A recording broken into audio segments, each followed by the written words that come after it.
கதை கேட்க வந்த அன்பு நெஞ்சங்களுக்கு வணக்கம். சென்னை அருகே ஒரு அமைதியான காலனியில் 28 வருஷம் குடும்ப வாழ்க்கை நடத்தின என்னை, என் கணவர் எப்படி தன் முதல் காதலியை தேடிப்போய் என் உயிரையே பிடுங்கி எறிந்தான் என்பதை முழு உணர்ச்சியோடு பார்க்கப் போகிறோம். இது ஏன் உண்மா வலி? கதை ஒட்டிட்டு பார்க்காம முழுசா உணர்ந்து கேளுங்க. என் பெயர் லதா. இப்போ எனக்கு 52. ஆனா இந்த வலி என்ன 28 வயசு பெண்ணா மாத்திட்டு இருக்கு.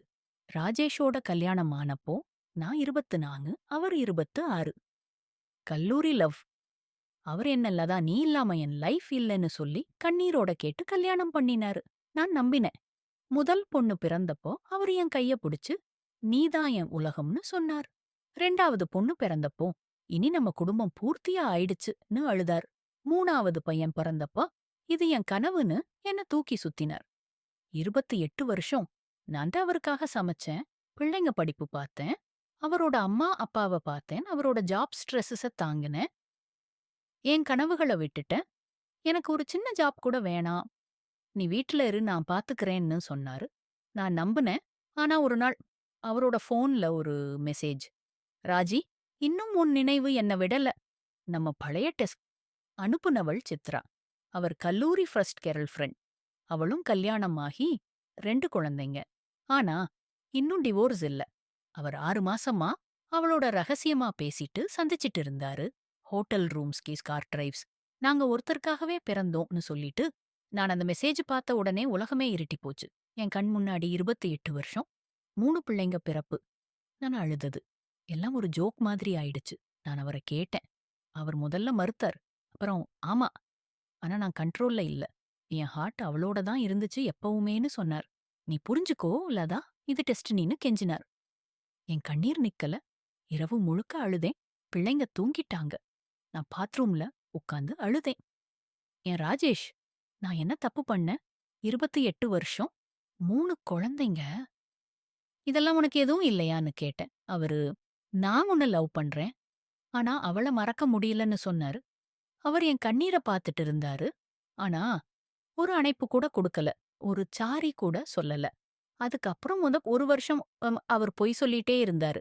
அவர் இனி பேச மாட்டேன்னு சத்தியம் பண்ணுவார். அடுத்த நாளே அவளோட மெசேஜ் வரும். நான் அழுதேன், கோபப்பட்டேன், கெஞ்சினேன்.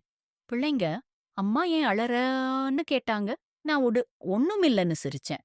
ஆனா உள்ளுக்குள்ள என் உயிர் போயிட்டு இருந்தது. கடைசியா டிவோர்ஸ், ஆ கோர்ட், பேப்பர்கள், பிள்ளைங்க கண்ணீர் எல்லாம் முடிஞ்சு 2 வருஷம் ஆகுது. சித்ரா இன்னும் டிவோர்ஸ் ஆகல. அவள கணவர் தெரிஞ்சுகிட்டு இருக்காரோ இல்லையோ ராஜேஷ் அவளோட இருக்கான். அவங்க மீண்டுட்டு பீன்னு நெனைக்கலாம்.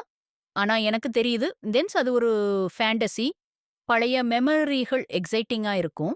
ஆனா டெய்லி லைஃப் வந்தா, பொறுப்புகள், சண்ட, குழந்தைங்க பிரச்சனை. அப்போ அவங்க ஒருத்தர ஏமாத்துனாங்கன்னு நெனைப்பாங்க. அஃபேர்ல இருந்து மேரேஜ் ஆனவங்கள பெரும்பாலும் 5 வருஷத்திலேயே முடிஞ்சு போகுது. அவங்களுக்கும் அதே நடக்கும். நான் சந்தேகப்படல. எனக்கு இப்போ தெரபிஸ்ட் உண்டு. ஃப்ரெண்ட் சர்க்கிள்ல பிள்ளைங்க, சிஸ்டர் நான் எல்லாரும் சப்போர்ட் பண்றாங்க. நான் யோகா போறேன், புத்தகம் படிக்கிறேன், புது ஹாபிகள் கத்துக்கிட்டேன். ஆனா சில இரவுகள்ல தனிமை அடிக்கும்.